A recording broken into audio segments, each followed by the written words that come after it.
Bonjour, bienvenue sur France 24. Nous recevons aujourd'hui le président de la République de Djibouti, Ismaël Omar Guelleh. Monsieur le Président, merci d'être venu sur le plateau de France 24. Vous êtes à Paris parce qu'un nouveau traité de coopération militaire a été paraphé hier par vous-même et Nicolas Sarkozy à l'Elysée. Qu'y a-t-il de nouveau dans cet accord ?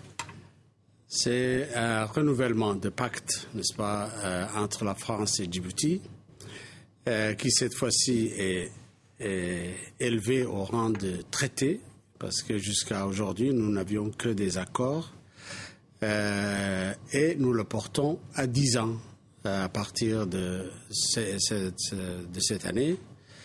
Et ensuite, il y a un certain nombre d'autres engagements, notamment le renforcement des capacités de notre armée, la coopération de défense, et en même temps, il ne s'agit pas seulement de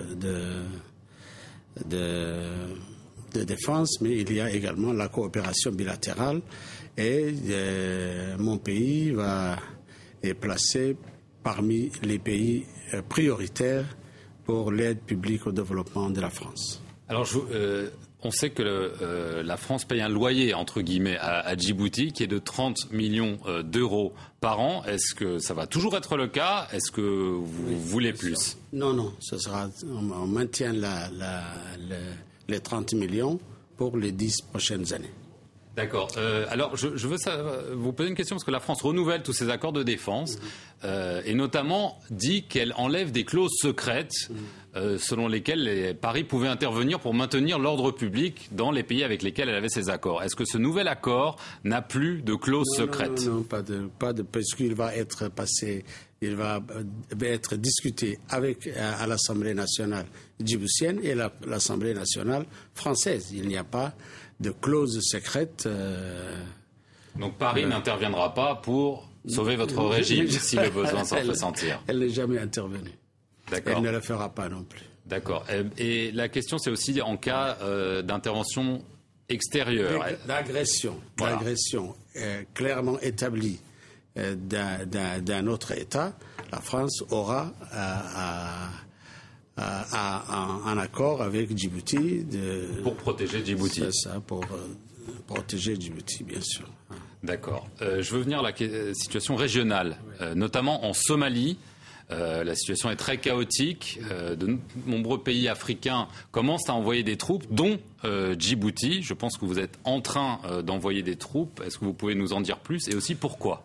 Nous nous sommes engagés à faire partie de l'AMISOM pour répondre à l'appel de l'Union africaine, n'est-ce pas, qui avait demandé un renforcement des troupes de l'AMISOM pour pouvoir déloger les intégristes des Shabab et ensuite pour pouvoir rayonner également et stabiliser les autres régions du pays toujours occupées par les Shabab. Donc, à notre niveau et selon nos possibilités, nous avons annoncé l'envoi d'un bataillon, n'est-ce pas, qui va s'ajouter aux 9000 déjà sur place à Mogadiscio et en Somalie. Et le Kenya aussi est en train militairement. Est intervenu, mais régularise sa situation au sein de la mission, comme nous avons fait. Et les premiers soldats sont arrivés à Mogadiscio depuis hier. Et le reste va suivre dans la semaine qui suit. Alors, les pays qui ont envoyé des troupes en Somalie ont eu à en subir les conséquences. L'Ouganda, le Kenya, notamment des représailles des Shabab. Est-ce que vous craignez que ça arrive à Djibouti ? Non, nous prenons le risque. Nous prenons le risque. Donc il y a un risque.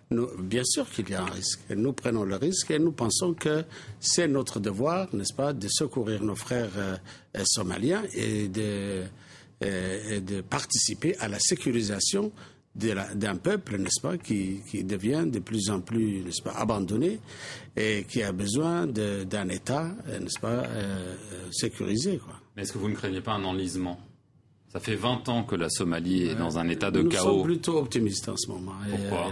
Parce qu'il y a un affaiblissement des Shabab et nous avons pensé que les troupes de l'Ouganda et du Burundi ont fait du bon travail et qu'ils ont sécurisé 90% de la ville de Mogadiscio et le reste doit pouvoir suivre. D'accord, donc vous êtes optimiste. Autre foyer de tension, l'Érythrée, des tensions très vives entre vous et l'Érythrée. Il y a des sanctions des Nations Unies. Est-ce que vous pensez qu'on peut revenir à la guerre ? Nous ne cherchons pas la guerre. Nous ne cherchons pas la guerre. Nous avons confié notre différend avec l'Érythrée à un ami commun, n'est-ce pas, l'émir du Qatar, qui fait son possible, n'est-ce pas, pour voir, et qui a déjà envoyé des troupes à la frontière lorsque les troupes érythréennes se sont repliées, n'est-ce pas, dans leur pays. Nous sommes en train de régler nos problèmes sur le plan juridique et notre médiateur va certainement à très court terme va pouvoir nous réunir et nous pensons à un règlement pacifique. Vous pensez, parce que beaucoup de gens parlent d'une reprise de la guerre entre l'Éthiopie et l'Érythrée. Peut-être, mais là aussi je ne pense pas que la guerre va reprendre, mais nous souhaitons que la sagesse va prévaloir. Rapidement, l'impact de la piraterie pour Djibouti, y en a-t-il un ? Bien sûr, l'augmentation des coûts des assurances et le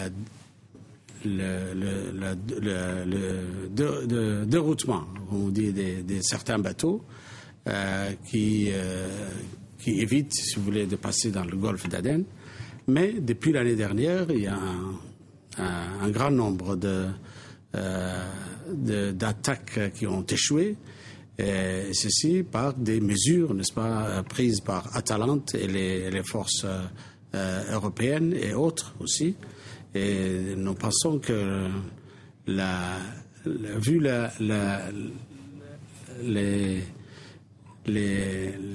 les attaques qui ont échoué, n'est-ce pas, nous fait penser que là aussi la piraterie est en train d'être maîtrisée.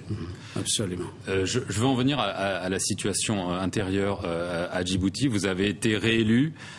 Des organisations des droits de l'homme condamnent votre régime, affirmant qu'il réprime, qu'il arrête les opposants. Quelle est votre réponse ? Je dirais que c'est de la désinformation, tout ça. Nous n'avons pas de prisonniers politiques, nous n'avons exécuté personne jusqu'à présent. Il existe chez nous 8 partis politiques et il n'y a vraiment pas de quoi, n'est-ce pas, en rajouter pour faire diaboliser la République de Djibouti, qui est un pays démocratique et bien stable, n'est-ce pas. Et vous pensez qu'il y a eu des manifestations quand même en février dernier. Est-ce que vous entendez les appels à plus de démocratisation ? Mais vous avez la liberté de la presse, vous avez le multipartisme, vous avez la liberté de circulation. Les droits de l'homme sont respectés. Je ne sais pas pourquoi. Où sont les gens qui ont beaucoup plus de démocratie que nous? D'accord. Je vais en venir à un dernier sujet. L'affaire Borrell. Bernard Borrell était un juge détaché à Djibouti. Il est mort en 1995. Il n'était pas juge. Je voudrais vous rectifier cela d'abord. Et il n'était pas un juge, c'était un conseiller, conseiller technique du ministre djiboutien de l'époque. C'est une affaire, j'ai dit et je répète, c'est une affaire franco-française. Je ne veux pas aller au-delà. Vous ne voulez pas aller au-delà. Il y a eu des révélations disant qu'il aurait été assassiné, que l'armée française savait. Le ministre de la Défense a répondu aujourd'hui à ma place. Je ne reviendrai pas, mais je voudrais simplement dire que c'est toujours cette désinformation et cette campagne, n'est-ce pas, pour pour dénigrer la République. C'est contre vous, parce qu'une des thèses serait que vous pointez du doigt. Donc c'est vous contre mon pays plutôt. Mais ça ne changera pas. Ça ne changera pas le cours de l'histoire. Nous n'avons rien à voir dans cette affaire et nous sommes sereins. Voilà. Vous êtes serein. Dernière petite question sur les investissements français à Djibouti. Est-ce que vous pensez que la France est très très en retard ? Absolument. Je pense que la France... Nous avons discuté avec les autorités françaises à Paris. Nous appelons, n'est-ce pas, à ce que les investisseurs français puissent, après les plusieurs visites du MEDEF, nous pensons qu'il y a des investissements français de la place à Djibouti. Pourquoi ne viennent-ils pas ? Ça, il faudrait leur demander. Non, mais d'après vous, Je ne sais pas. Je ne peux pas. Peut-être. Ils ont peur. Ils ont d'autres régions, n'est-ce pas, qui sont beaucoup plus riches que nous, peut-être. Je ne sais pas. D'accord, mais vous espérez quand même vous lancer un appel voilà, absolument, nous l'avons fait et nous le répétons. Oui. Très bien. Bah, écoutez, merci beaucoup, Monsieur le Président Nguélé, d'être venu sur l'antenne de France 24. Meilleurs vœux au cas. Merci et merci à vous d'avoir suivi cet entretien sur France 24.